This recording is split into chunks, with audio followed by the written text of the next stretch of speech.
Assalamualaikum. Hey guys, welcome to my new channel Chem Ar-Rahman Chem. Today we'll start a new chemistry class from basics to higher. Okay? Then first learn about chemistry.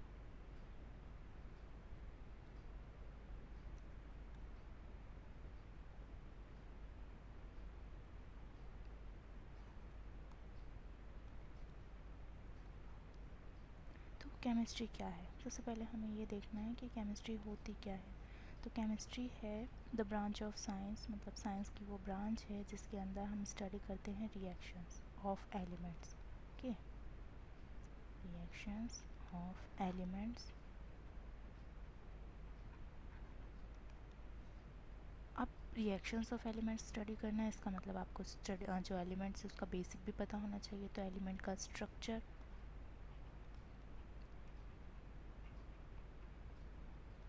Electronic structure, ठीक है, structure भी अलग अलग type होते हैं, electronic structure. उसके बाद में जब आप एलिमेंट्स से आप कंपाउंड्स बनाते हैं तो उन कंपाउंड्स के बारे में, कंपाउंड्स और उनकी प्रॉपर्टीज़, इसके बारे में आपको नॉलेज होना चाहिए। ठीक है, तो इस तरीके से हम देखते हैं कि ये सब चीज़ें जो है वो हमें पता होनी चाहिए। ठीक है, तो सबसे पहले देखते हैं एटम क्या होता है। सबसे बेसिक यूनिट जो है किसी भी रिएक्शन की वो होती है एटम। ठीक है, एटम। सपोज़ हम कहें लिथियम, तो एक लिथियम ये भी एक एटम है, हाइड्रोजन ये भी एक एटम है, क्लोरीन ये भी एक एटम है। ठीक है, तो यहाँ जबकि हम देख रहे हैं ये सॉलिड है, लिथियम एक मेटल है, सॉलिड है, हाइड्रोजन एक गैस है, क्लोरीन एक गैस है। ठीक है, तो ये सब एक एटम है, एक एलिमेंट एक एटम। ठीक है, one element one atom, right. ठीक है, इंशाल्लाह। तो मतलब होता है कि जो एलिमेंट है वो आपका, उसी को हम एटम कह देते हैं। ठीक है, अब एटम में क्या क्या होता है, एटम जो होते हैं वो मिलकर के क्या बनाते हैं आपका, जो आपके एटम्स होते हैं जब वो कंबाइन होते हैं तब आपका फिर जो सिंपलेस्ट यूनिट बनती है वो बनती है मॉलिक्यूल। ठीक है, अब सपोज़ मॉलिक्यूल की अगर हम बात करें तो देखें, जैसे कि ऑक्सीजन भी एक मॉलिक्यूल है, ओजोन भी एक मॉलिक्यूल है, जबकि इसमें O2 है, इसमें O3 है, बट दोनों एक मॉलिक्यूल है। Cl2 भी एक मॉलिक्यूल है, Br2 भी एक मॉलिक्यूल है। ठीक है, इस तरीके से ये सब एक मॉलिक्यूल है। मॉलिक्यूल सब जुड़ करके क्या बनाते हैं, डिफरेंट डिफरेंट मॉलिक्यूल्स मिल करके बनाते हैं कंपाउंड्स। ठीक है, जैसे सपोज़ हमने H2 और O2 को जोड़ा, क्या बनेगा, वाटर। ठीक है, ये तो सब जानते हैं कि वाटर बनेगा। तो अब वाटर क्या है हमारा, वाटर हमारा कंपाउंड है। ठीक है, तो इस तरीके से हम देख रहे हैं कि जो एलिमेंट्स हैं उन्होंने जुड़ करके क्या बनाया, एटम बनाया। सॉरी, एटम ने जुड़ करके मॉलिक्यूल बनाया, मॉलिक्यूल्स जो थे ये देखो, एटम्स ने जुड़ करके मॉलिक्यूल बनाया, मॉलिक्यूल से हमारे कंपाउंड्स बनते हैं। तो इस तरीके से हमारी रिएक्शन जो है वो प्रोसीड करती है। ठीक है, कि हमारे कंपाउंड बन गए हैं। अब कंपाउंड्स की क्या होगी, रिएक्शंस होंगी। ठीक है, तो रिएक्शंस सारे लेवल्स पर हो सकती हैं। एटम कैन अंडरगो रिएक्शन, ठीक है, molecules can undergo reaction, and compounds also can undergo reaction. ठीक है, जनरली बेसिक लेवल हमारे यही होता है कि ये सब जो हैं रिएक्शन शो करते हैं। ठीक है, इस तरीके से ये रिएक्शन होती हैं। तो रिएक्शन को समझने के लिए हमें क्या ज़रूरी है कि रिएक्शन होती किस लेवल पर है। भाई जैसे अगर हम लिथियम ले रहे हैं तो किस टाइप की रिएक्शन वो देगा, सारे कंपाउंड्स एक जैसी रिएक्शन नहीं देते हैं। ठीक है, तो अगर हम लिथियम की बात करें वो कैसी रिएक्शन देगा, अगर हम हाइड्रोजन की बात करें वो कैसी रिएक्शन देगा। ठीक है, तो ये सब हमें कब पता चलेगा, जब हमें पता होगा एटम की स्ट्रक्चर और उसकी प्रॉपर्टी के बारे में। ठीक है, एटॉमिक स्ट्रक्चर, उसकी प्रॉपर्टीज़ जो हम पढ़ेंगे इंशाल्लाह आगे। ठीक है, तो हम इंशाल्लाह इसको पूरा कवर करेंगे फ्रॉम बेसिक्स। आज चूँकि मेरी फ़र्स्ट क्लास है तो इसलिए ये बिल्कुल बेसिक क्लास रहेगी। ठीक है, बिल्कुल बेसिक रहेगा, तो अगर किसी को बहुत लग रहा है तो बी पेशेंट, इंशाल्लाह हम धीरे धीरे सब कुछ कवर कर लेंगे, ठीक है। एटॉमिक स्ट्रक्चर, एटॉमिक स्ट्रक्चर की अगर हम बात करें तो देखें, जो एटम होता है उसके अंदर पहले क्या होता है, बीच में सेंटर में होता है एक न्यूक्लियस और उसके अराउंड होते हैं शेल्स। ये तो सब नहीं पढ़ा होगा, ये स्ट्रक्चर तो हम 9th क्लास में देखते हैं, प्रोजेक्ट भी किसी कभी कोई बनवाते हैं, ठीक है। तो देखें, ये है हमारा सेंट्रल पार्ट जो है वो है हमारा न्यूक्लियस, और ये है हमारी शेल्स। न्यूक्लियस के अराउंड जितनी भी आप सर्कुलर शेप देखेंगे उनको आप कहेंगे शेल्स, ठीक है। न्यूक्लियस में कौन कौन होता है, anyone can guess? It is general structure of atom, fine. तो कोई बताएगा न्यूक्लियस में क्या क्या होता है? ठीक है। तो देखिए, आप सबने अभी तक सोच ही लिया होगा कि न्यूक्लियस में क्या क्या होता है, तो अब मैं बता देती हूँ इंशाल्लाह, ठीक है। तो न्यूक्लियस में होता है आपका proton and neutron, fine. Proton and neutron. अब प्रोटॉन क्या है ये भी हम पढ़ चुके हैं, तो पहले हम देख लेते हैं शेल में क्या होता है। कोई बताएगा शेल में क्या होता है? शेल में होते हैं इलेक्ट्रॉन्स, ठीक है। अब ये इलेक्ट्रॉन्स भी दो टाइप के होते हैं, कौन कौन से होते हैं ये हम देखते हैं इंशाल्लाह, ठीक है। अभी देखते हैं। तो सबसे पहले बात आती है कि प्रोटॉन और न्यूट्रॉन, ठीक है। न्यूक्लियस में जो होते हैं हमारे प्रोटॉन और न्यूट्रॉन, तो देखें प्रोटॉन क्या होता है, न्यूट्रॉन क्या होता है और इलेक्ट्रॉन क्या होता है, ये तीनों ही हम साथ में देखते हैं। तो पहले हम देखेंगे प्रोटॉन।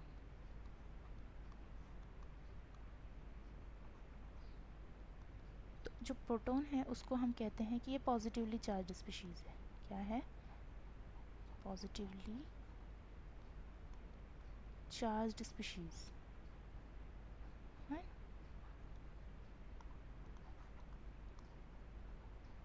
पॉजिटिवली चार्ज स्पीशीज़ है, ठीक है। न्यूट्रॉन अगर हम बात करें तो न्यूट्रॉन न्यूट्रल स्पीशीज़ है।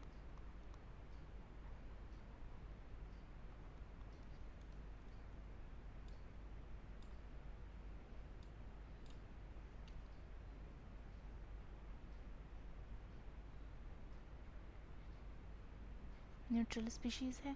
और इलेक्ट्रॉन की अगर हम बात करें तो इलेक्ट्रॉन हमारे नेगेटिवली चार्ज स्पीशीज़ हैं, ठीक है। Negatively charged species, fine. So these are the basic introduction of neutron, proton and electron. Neutron और प्रोटॉन कहाँ पाए जा रहे हैं? आपके न्यूक्लियस में। अभी हमने देखा था ऊपर कि जो है हमारे न्यूट्रॉन और प्रोटॉन जो है हमारे न्यूक्लियस में होते हैं, ठीक है। ये देखें यहाँ पर। तो अब क्योंकि प्रोटीन, अभी हमने देख लिया कि जो प्रोटॉन है वो पॉजिटिव चार्ज्ड है और न्यूट्रॉन पर कोई चार्ज नहीं है, तो ओवरऑल न्यूक्लियस पर कौन सा चार्ज हो गया? अब आपका पॉजिटिव चार्ज हो गया। आई बात समझ में? तो ओवरऑल आपके जो न्यूक्लियस है हमारा उस पर पॉजिटिव चार्ज हो गया, इसीलिए हम न्यूक्लियस को हमेशा ऐसे बनाते हैं, दिख रहा है। अगर हमें जनरल स्ट्रक्चर बनाना हो तो हम बीच में, जो ये सेंटर में है ना आपका, ये रहा ऐसे पॉजिटिव साइन, तो हम ऐसे बना देते हैं। क्यों? क्योंकि हमें यहाँ पर पता है कि, क्योंकि क्या होता है इससे हमें बेसिक स्ट्रक्चर का भी नॉलेज हो जाता है कि जो हमारे न्यूक्लियस है उसके अंदर हमारे प्रोटॉन और न्यूट्रॉन होते हैं, क्योंकि न्यूट्रॉन पर तो कोई चार्ज होता भी नहीं है, इसलिए हम उसको पॉजिटिवली चार्ज बता देते हैं, ठीक है। अब बात आती है इलेक्ट्रॉन्स की, और ये इलेक्ट्रॉन कौन से दो टाइप के होते हैं, तो देखिए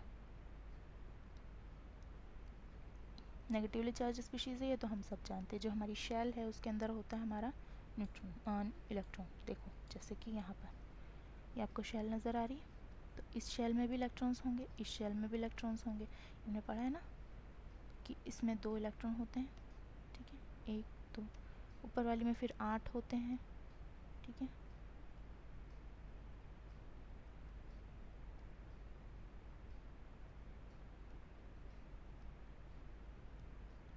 ठीक है, तो ऊपर वाली में 8 हो गए, नीचे वाली और जो बिल्कुल फर्स्ट वाली शेल थी, देखें नंबरिंग कैसे करेंगे आप शेल्स की? न्यूक्लियस के जो जस्ट पास वाली शेल है ये वाली, इसको फर्स्ट शेल कहेंगे, ठीक है, फर्स्ट शेल। सेकेंड वाली है उसको सेकेंड शेल कहेंगे आप, ठीक है। और बढ़ते जाएंगे, दूरी बढ़ती जाएगी तो नंबरिंग उनकी बढ़ती जाएगी, थर्ड शेल कहेंगे। और एक इंटरेस्टिंग बात यहीं से फिर हमें प्रूव हो जाएगी कि देखें कि ये जो फर्स्ट शेल हम कह रहे थे, इसके लिए अगर किसी को पढ़ा हो तो n इज इक्वल्स टू 1 होता है, प्रिंसिपल क्वांटम नंबर भी 1 ही है। तो ये जो फर्स्ट शेल, सेकेंड शेल, इनसे हमें प्रिंसिपल क्वांटम नंबर भी पता चलती है, n is equals to 2। Third shell n is equals to 3। Fine, तो ऐसे होता है। तो ये हम पढ़ चुके हैं कि भाई हमारी जो फर्स्ट शेल होती है उसके अंदर n इज इक्वल्स टू 1 होता है, सेकंड शेल होती है उसके लिए n इज इक्वल्स टू 2 होता है, जो थर्ड शेल होती है उसके लिए n इज इक्वल्स टू 3 हो जाता है। ठीक है, अब देखें, सपोज़ किसी, अब अगर हम बात करें किसी भी, सपोज़ हम हाइड्रोजन की बात करते हैं ना, हाइड्रोजन में एक इलेक्ट्रॉन होता है तो फर्स्ट शेल में रहेगा। ठीक है, तो उसका अगर हम स्ट्रक्चर बनाएं तो वो जनरली बस ऐसा बनेगा ना, सिंपल सा स्ट्रक्चर। एक न्यूक्लियस है, उसके अंदर एक प्रोटॉन है और एक यहाँ पर एक इलेक्ट्रॉन है हाइड्रोजन के पास। ठीक है, एक ही शेल है, n इज इक्वल्स टू 1 है इसके लिए। ठीक है, तो अब देखें सॉरी ठीक है, इंशाल्लाह समझ में आया। तो यहाँ पर n इज इक्वल्स टू 1 ही है बस। तो इसके लिए तो रिएक्शन अगर हमें करवानी है तो रिएक्शन देखो, रिएक्शन होगी यहाँ से। दो टाइप की रिएक्शन हम केमिस्ट्री में पढ़ेंगे। केमिकल रिएक्शंस जो होती हैं वो दो टाइप की होती हैं। अभी सिर्फ बेसिक इंट्रो बता रही हूँ। ठीक है, आज की क्लास हमारी इंशाल्लाह बिल्कुल बेसिक रहने वाली है, कोई प्रॉब्लम नहीं है। तो अगर किसी को स्पीड बढ़ाकर भी देखनी है तो वो देख सकता है। ठीक है, कोई प्रॉब्लम नहीं है। तो देखें, फर्स्ट हम बात करें केमिकल रिएक्शन। तो केमिकल रिएक्शन होती है एक तो इलेक्ट्रॉनिक रिएक्शन, ये आपके समझने के लिए है सिर्फ। ठीक है, सेकेंड आती है आपकी न्यूक्लियर रिएक्शन। ठीक है, न्यूक्लियर रिएक्शंस, न्यूक्लियर केमिस्ट्री, क्योंकि हमने उसको एक अलग से सेपरेट ब्रांच में डाल रखा है, क्योंकि फिर वो एक अलग ब्रांच हो जाती है। ठीक है, उसमें हमें अलग चीज़ें पढ़नी होती हैं। तो जनरली जब हम केमिस्ट्री रीड करते हैं विदाउट न्यूक्लियर केमिस्ट्री, वो होती है हमारी इलेक्ट्रॉनिक केमिस्ट्री। ठीक है, जिसमें हम इलेक्ट्रॉन्स के ट्रांसफ़र और उसका मतलब सब्सटीट्यूशन, ट्रांसफ़र, इन सब के थ्रू जो हम रिएक्शंस पढ़ते हैं वो होती है हमारी इलेक्ट्रॉनिक रिएक्शन।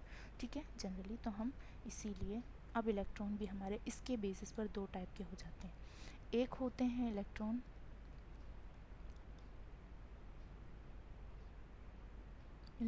अब हमारे हो गए दो टाइप के। एक होते हैं कोर इलेक्ट्रॉन, एक होते हैं हमारे वैलेंस इलेक्ट्रॉन। फाइन, अब कुछ याद आ रहा है? ठीक है, इंशाल्लाह चले आए। कोर इलेक्ट्रॉन कौन से होते हैं? वो अंदर वाले इलेक्ट्रॉन होते हैं। ठीक है, जैसे देखें, ये जो था हमारा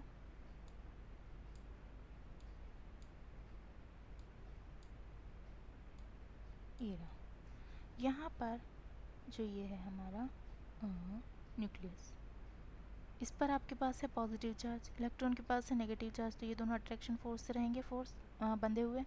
ठीक है, इंशाल्लाह समझ में आ रही है ये बात, अट्रैक्शन फोर्स से बंधे हुए रहेंगे। अब ये नेचुरली ये इतने स्ट्रॉन्ग होते हैं कि अपनी जगह से कहीं हिलते नहीं हैं। शेल जो होती हैं वो कभी ऐसा नहीं होता है कि नीचे गिर जाए। इस स्ट्रक्चर को ये अल्लाह ताला की कुदरत है कि ये कभी भी इसके अंदर नहीं गिरेगा। ठीक है, ये एक फ़िक्स डिस्टेंस पर होते हैं। इनको समझने के लिए जो साइंटिस्ट हैं उन्होंने थ्योरीज़ दी हैं, वो थ्योरीज़ भी कई बार प्रूव डिस्प्रूव हुई हैं। ठीक है, तो अभी सारी थ्योरीज़ हम पढ़ेंगे इंशाल्लाह। आपने पढ़ा होगा थॉमसन मॉडल, रदरफोर्ड मॉडल, ये सब पढ़े होंगे। ठीक है, बिस्मिल्लाह। तो देखें, अब यहाँ से समझ में आती है चीज़ कि क्योंकि इलेक्ट्रॉन और न्यूक्लियस के बीच में जब अट्रैक्शन है आपका, तो यहाँ पर क्या होगा कि ये वाली जो फर्स्ट शेल है ये तो बिल्कुल पास में ही है ना, तो इसलिए ज़्यादा फोर्स से अट्रैक्ट रहेगी, तो इसके इलेक्ट्रॉन रिएक्शन में पार्टिसिपेट नहीं करेंगे। रिएक्शन में पार्टिसिपेट जैसे जैसे आप न्यूक्लियस से दूर जाते जाएंगे आपकी डिस्टेंस बढ़ती जाएगी, अट्रैक्शन फोर्स जो न्यूक्लियस का है वो भी कम होता जाएगा। ठीक है, इंशाल्लाह। तो अब देखें कि जो लास्ट वाली शेल है, लास्ट वाली जो हम शेल बनाएंगे ना, कोई सी भी हो, चाहे वो n इज इक्वल्स टू 2 वाली भी लास्ट हो सकती है, n इज इक्वल्स टू 3 वाली, ये कैसे, ये भी हम देखते हैं इंशाल्लाह, आगे देखेंगे। ठीक है, तो देखें जो लास्ट वाले इलेक्ट्रॉन होंगे, क्योंकि उसके पास फोर्स ऑफ अट्रैक्शन जो न्यूक्लियस का है वो उस पर सबसे कम लग रहा होगा उसके इलेक्ट्रॉन पर, तो इसीलिए रिएक्शन पार्टिसिपेट वो बहुत जल्दी कर लेता है। ठीक है, ये होती है इसकी ख़ास बात। तो जो रिएक्शन में पार्टिसिपेट करने वाले इलेक्ट्रॉन होते हैं वो कहाँ सिचुएटेड होते हैं? बिल्कुल आउटसाइड। ठीक है, तो इसीलिए हम इनको कहते हैं वैलेंस इलेक्ट्रॉन। ठीक है, तो जो हमारे इलेक्ट्रॉन होते हैं वो दो टाइप के होते हैं। कोर इलेक्ट्रॉन जो इनर इलेक्ट्रॉन होते हैं और रिएक्शन पार्टिसिपेट नहीं करते हैं, inner electrons which do not participate in reaction, ठीक है, which do not participate in reaction.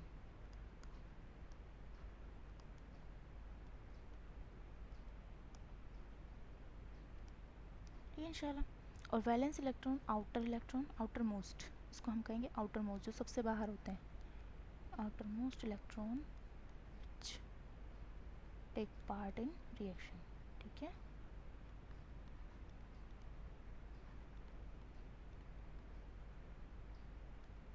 तो ये हुआ हमारा small description of core electron and valence electron. तो इसीलिए हमारी जो रिएक्शंस है वो किस पर डिपेंड करेगी, इलेक्ट्रॉनिक स्ट्रक्चर पर. ठीक है, तो ये जो सारी चीज़ें होती हैं ना, देखें आप कौन कौन सी चीज़ें जो factors affecting reaction, factors affecting the reaction of an element.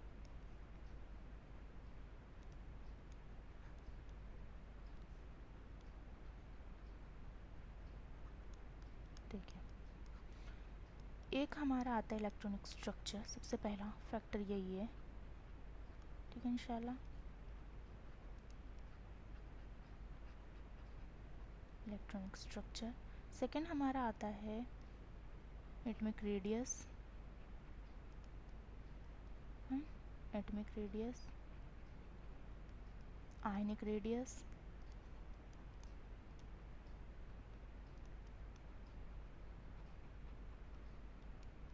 ठीक है, उसके बाद में आपकी आती है डेंसिटी और बाकी सारी चीज़ें भी आती हैं, बट जनरली जो हमारी चीज़ें आती हैं वो ये आती हैं. और इलेक्ट्रोनेगेटिविटी, इलेक्ट्रोनेगेटिविटी या फिर इलेक्ट्रोपॉजिटिविटी, दोनों ही. Electronegativity and electropositivity.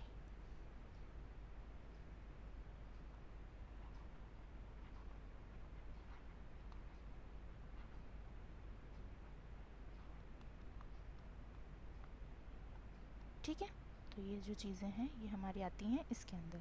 ये सारे फैक्टर्स जो हैं ये गवर्न करते हैं किसी भी रिएक्शन को. तो अब हमारा आता है, स्टार्ट होती है हमारी इंशाल्लाह केमिस्ट्री. तो हम स्टार्ट करेंगे एटॉमिक स्ट्रक्चर, ठीक है, फैक्टर्स अफेक्टिंग द रिएक्शन और इन सब चीज़ों के बारे में डिटेल. अभी तो हमने स्टार्ट भी नहीं किया है. ठीक है इंशाल्लाह. तो सबसे पहले अब हमारा काम आता है कि हम पीरियडिक टेबल को लर्न करें. ठीक है, सबसे पहले हमारा जो वर्क है वो है हमारा पीरियडिक टेबल को लर्न करना. ठीक है, तो इंशाल्लाह इसके लिए कुछ लोगों ने ट्रिक भी याद की होंगी, बहुत सारी ट्रिक्स भी होती हैं इसके लिए. ठीक है, तो चलिए पहले पीरियडिक टेबल ड्रॉ करते हैं.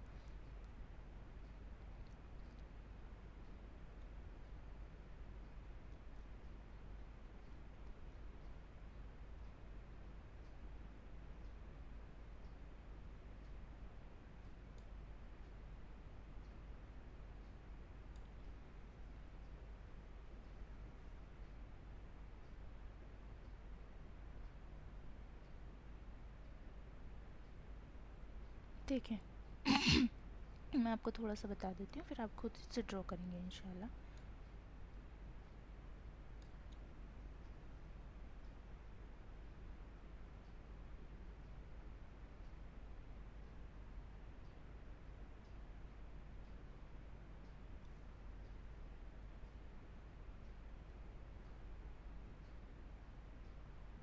ऐसे आप बनाएंगे कॉलम्स, कितने, 18. ठीक है, इस तरीके से 18 कॉलम बनाएंगे आप. और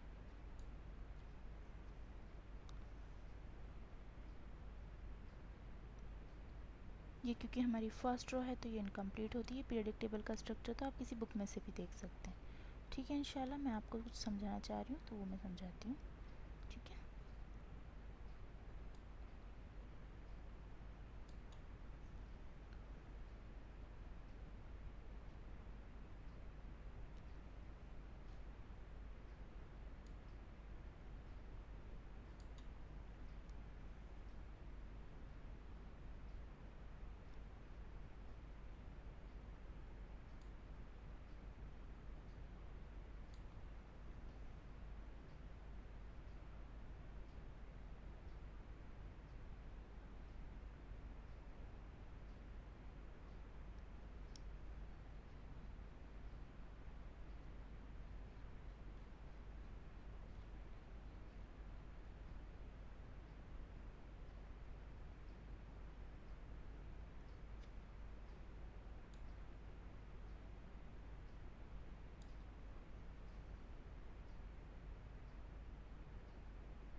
तो इस तरीके से आप 18 कॉलम देखें, समझें इसको, मैं आपको बता देती हूँ इसमें क्या क्या होता है, तो फिर आप कर लेंगे खुद से इंशाल्लाह। ठीक है, यहाँ सबसे पहली ये जो आप देख रहे हैं ना वर्टिकल जो देख रहे हैं आप, ये चीज़ है कॉलम, इसको कहते हैं हम कॉलम। ठीक है, ये हमारे कॉलम्स होते हैं। ये जो आप देख रहे हैं हॉरिजॉन्टल, ये दिख रही है, ये है हमारी rows. Number of column, number of rows बता देती हूँ कितनी होती हैं। तो नंबर ऑफ़ रोज़ होती हैं आपकी 7।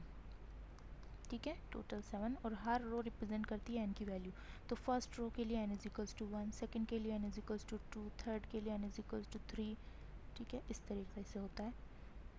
उसके बाद आती है नंबर ऑफ़ रोज़ हो गई, number of columns. Number of columns आपके होते हैं 18। ठीक है, हर एक रिप्रेजेंट करता है एस पी डी ऐसे। ठीक है, तो ये चीज़ आप खुद से बनाएंगे, ये आपका होमवर्क हो गया एक तरीके से। ठीक है इंशाल्लाह। चलें, तो अब ये मैं नहीं बनवाऊँगी, ये आप खुद से बना लेंगे। ठीक है, तो आज के लिए इतना ही कि हम लोग क्या करें, हमने क्या करा आज हमने सिर्फ बिल्कुल बेसिक देखा है कि होती क्या है। अब इंशाल्लाह हम स्टार्ट करेंगे पीरियडिक टेबल से एंड स्ट्रक्चर ऑफ एटम से। ठीक है इंशाल्लाह, तब तक के लिए आप लोग क्या करेंगे, आप पीरियडिक टेबल लर्न करना सीखेंगे। ठीक है, अगर नहीं होता तो फिर इंशाल्लाह मैं आपको ट्रिक बताऊँगी, आप उससे याद कर लेंगे। ठीक है इंशाल्लाह। चलिए, तब तक के लिए अपना ध्यान रखिए। अस्सलामु अलैकुम रहमतुल्लाहि व बरकातुहू।